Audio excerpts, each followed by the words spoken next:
ভোর রাত্রে যখন সাহরি খাইতে উঠবেন, সাহরি খাওয়ার পর ফজরের আজানের আগে আপনি 10 মিনিট 5 মিনিট একটু আল্লাহর কাছে ক্যাবলামুখী হয়ে হাত তুলে রুমের লাইটটা বন্ধ করে একটু আল্লাহর সাথে কথা বলবেন। মানুষের সাথে বহুত কথা বলছেন, আল্লাহর সাথে একটু কথা বলে দেখেন। আল্লাহর সাথে কথা বলার স্বাদ আছে ভাই, অনেকে জীবনে একবারও এই স্বাদ পান নাই। একটু কথা বলে দেখেন, ভোর রাতে সাহরি খেতে উঠলে 10টা মিনিট একটু হাত তুলে কথা বলেন। কিভাবে কথা বলবেন? কথা বলবেন এইভাবে, ও আল্লাহ, কত গুনাহ আমি করেছি, কত পাপাচার আমি করেছি, মরতে আমার হবে, তোমার কাছে যাওয়া আমার লাগবে আল্লাহ। শয়তানের প্ররোচনা করেছি, এই রমজান মাস তুমি কত মানুষকে মাফ করে দাও।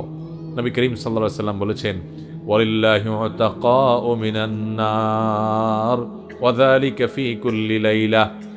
রমজানের প্রত্যেক রাতে আল্লাহ তাআলা অনেক মানুষকে সাধারণ ক্ষমা ঘোষণা করে দেন, যে যাও অমুক অমুক অমুক অমুক, যাও তোমাদেরকে মাফ করে দেওয়া হলো, জাহান্নাম থেকে মুক্ত